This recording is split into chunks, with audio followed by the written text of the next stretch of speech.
Evening everyone, welcome back to the shop. Well, I'm wrapping up a decorative furniture project that involved threading a bunch of black iron pipe, and so I thought I'd give you some impressions of the tool I bought to do that.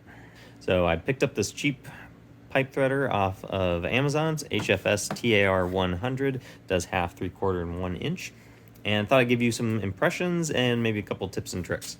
Anyway, so you get this, and theoretically it's going to look like this on the inside. Mine didn't come like that. This bar was already on the ratcheting head, and it was just kind of laying in here, so I assume that was an Amazon return. None of the dies appeared to be used though, so I wasn't going to make a fuss about it. But something to watch out for. Just definitely inspect the dies when you receive your product, because it may have been used. But this just threads together, pretty simple. Overall quality on this thing is okay. You know, it's not a rigid. It looks similar in design, but it's not a rigid. Overall, I've cut quite a few threads with this. It's worked great. So let me show you what that looks like. First thing, mount your pipe in a vise. A dedicated pipe vise is helpful because if you're doing like real short pieces, then the vise can actually, the jaws of the vise can actually interfere with the tool if you're doing real short pieces. If you're doing longer pieces, it doesn't really matter. Yeah, pipe in the vise, put down a rag on the floor to catch your cutting fluid, which you definitely want to use. Take your appropriate size die, put it in here. I like to start with some cutting fluid before I get going.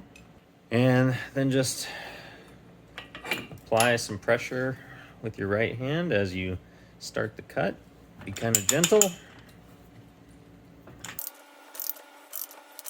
And you'll know when it grabs. And then keep those threads wet.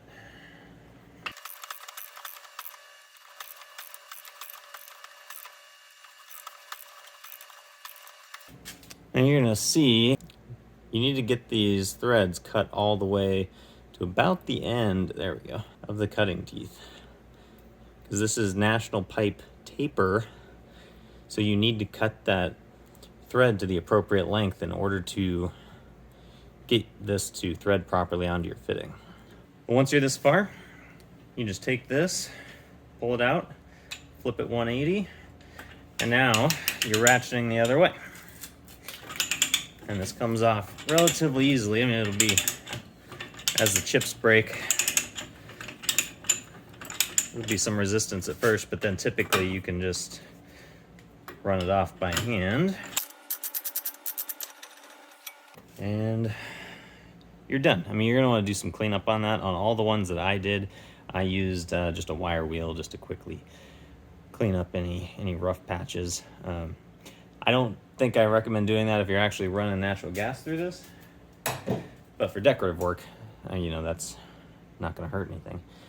But yeah, overall, very happy with the purchase. I mean, it got me through my project, and teeth are in great shape still. So I suspect that it's going to be around for several projects to come. And for only 50 bucks or less, yeah, totally worth it. Yeah, this thing's been great. So another recommend. Anyway, thanks for watching. Until next time, farewell.